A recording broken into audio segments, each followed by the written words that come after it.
వెల్దుర్తి మండలంలో ఈ మౌన ప్రదర్శన కార్యక్రమము జరగడానికి కారణం అందరికీ తెలిసిన విషయమే.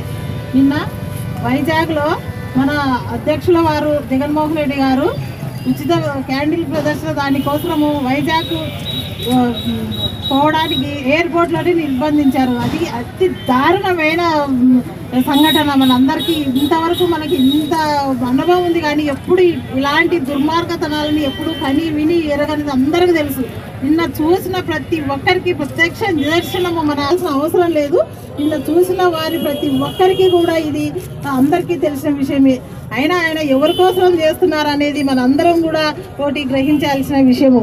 ఇప్పుడనే కాదు, 3 years నుంచి కూడా మన పార్టీ అధ్యక్షులు వైఎస్ఆర్సీపీ నాయకులు మన జగన్మోహన్ రెడ్డి గారు 3 years నుంచి ఢిల్లీలో కూడా ఇది ప్రదర్శన ఢిల్లీలో కూడా చేసి వచ్చినారు.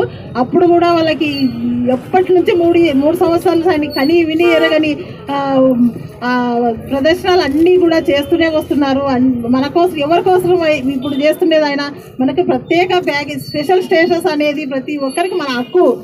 ఇది ఈ ప్రత్యేక ఇంతకుముందు మన ఎలక్షన్ల కంటే ముందు కూడా మన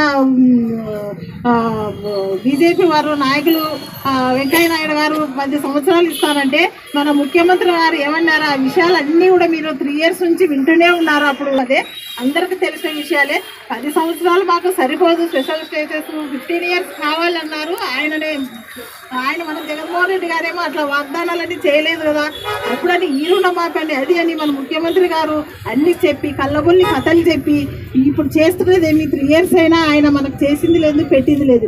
అయినా ఆయన ముందుండి ఇవన్నీ స్పెషల్ స్టేటస్ గురించి ముందుకు వచ్చినాడు అంటే ఆయన వెంట అన్ని పార్టీలు అతీతంగా కాదు కదా. ఇదంతా ప్రతి ఒక్కరికి, ప్రతి స్టూడెంట్స్కి అవసరము. ప్రతి చిన్న పిల్లల కానించి ప్రతి ఒక్కరికి కూడా ఇది స్పెషల్ స్టేటస్ అనేది ఎన్నో పరిశ్రమలు, ఎన్నో మంది విద్యార్థులు కూడా ఎంతమంది నిరుద్యోగులుగా తిరుగుతున్నారు రోడ్లపైన అనేది ఆయనకు తెలిసినా కూడా ఇలా నటించడం ఆయన స్వార్థపూర్వ రాజకీయాల కోసమే చంద్రబాబు నాయుడు ఇవన్నీ కుతంత్రాలు చేసి అవన్నీ కూడా జిల్లా వారీగా ఆయన నిన్న పిలుపు ఇచ్చిన మేరకు కూడా ప్రతి ఒక్కరిని కూడా హౌస్ అరెస్ట్ చేయడము. అందరినీ ఆయనకు వచ్చినది ఏందయ్యా, ఆయన ఇంటి కోసం చేస్తలేరు కదా జగన్మోహన్ రెడ్డి గారు.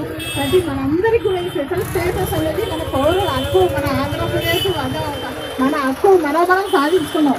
ఇప్పటికే ఎంతో నష్టపోయినా మనము మన దురదృష్టకరం అది పోగా ఇదేనా మనం సాధించుకున్నాము. స్పెషల్ ఆయన అంటారు ఇప్పుడు నిన్న మొన్న పత్రికల్లో పేపర్ కూడా వచ్చింది, అందరూ చదివింటారు కూడా.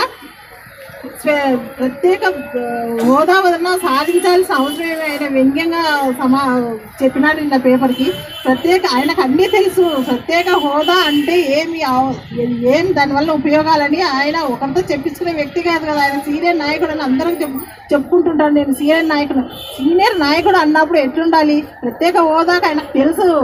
ఇవన్నీ మనకు ప్రత్యేక స్పెషల్ స్టేటస్ అనేది వస్తే ఎంత పరిశ్రమలు పెరగడము, దానివలన ఎంతమంది నిరుద్యోగులు బాగుపడతారనేది కూడా ఆయనకు తెలుసు. కానీ ఇలా ఎందుకు చేస్తున్నాడంటే ఆయన స్వార్థ ప్రయోజనాల కోసము చేస్తున్నాడు. ఆయన కేంద్రంలో సుజనా చౌదరి గారు కూడా రుణమాఫీ చేస్తానని కూడా ఆ రుణమాఫీ కూడా ఏమే కానీ ప్రజలు ఎంతో కష్టపడుతున్నారు. అయినా వాళ్ళకి ఏమి సీమకుట్టినట్టు కూడా లేదు, ప్రజల గురించి పట్టించుకునేట్లో లేరు. వాళ్ళు 3 ఏళ్ళు గడిచినా ఏ రుణమాఫీ చేస్తలేరు. ఎంత % చెప్పినారో దాంట్లో 5% కూడా వాళ్ళు రుణమాఫీ చేసింది లేదు, పెట్టింది లేదు.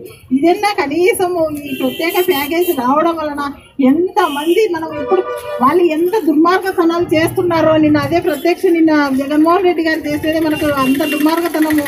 ఆ ఎయిర్పోర్ట్ నుంచి బయటికి రానికోకుండా నిర్బంధించి తిరిగి పంపించడం అనేది చాలా నిరంకుశ రాజకీయాలు చేయడం కూడా చాలా వాళ్ళు చేస్తున్నది మనందరికీ నిదర్శనం. ఆయన ఇంటి కోసం చేస్తలేడు, అందరి గురించి మనం ఆలోచించాల్సిన విషయం. కాబట్టి ఆయన చేసే ప్రతి ఒక్కరు కూడా వాళ్ళు ఎంత మనకి దుర్మార్గతనాలు చేస్తారో, ప్రభుత్వం ఎంత అల్లకల్లోలం చేస్తారో దానికి విరుద్ధంగా కూడా మనందరం కూడా కలిసికట్టుగా ఈ వర్గం ఆ వర్గం అనుకోకుండా మనము ఈ స్పెషల్ స్టేటస్ అనేది మనం సాధించే తీరాలి.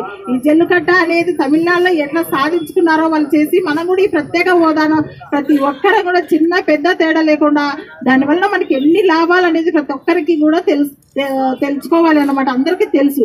ఏ స్టూడెంట్స్కి అయితేనేమి ఎంతమంది బీటెక్లు చదివి రోడ్ల మీద నిలబడారు. అదే పరిశ్రమలు మన ఆంధ్రప్రదేశ్లో మనం పెట్టుకుంటే మనం ఎంతమంది ఉద్యోగులుగా మారుతారు.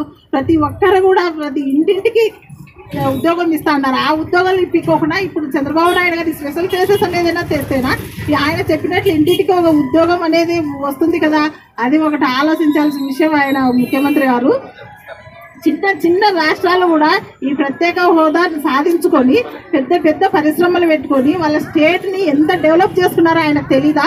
ఆయనకు అన్నీ తెలుసు. కానీ మనం కూడా ఇప్పుడు ప్రతి ఒక్కరి కూడా ఈ ఉద్యమాన్ని బాగా అధిగమించి బాగా పోరాడి ప్రతి ఒక్కరు కూడా స్పెషల్ కేసెస్ అనేది మన హక్కు కాబట్టి మనందరం పోరాడి తెచ్చుకొని నిరుద్యోగం అనేది మన ఆంధ్రప్రదేశ్లో తరిమి కొట్టి ఈ ఉద్యమాన్ని బాగా చేసుకొని ప్రతి ఒక్కరం కూడా ఉద్యమంలో పాల్గొని విజయవంతం చేసుకొని సాధించి తీరాలని మీ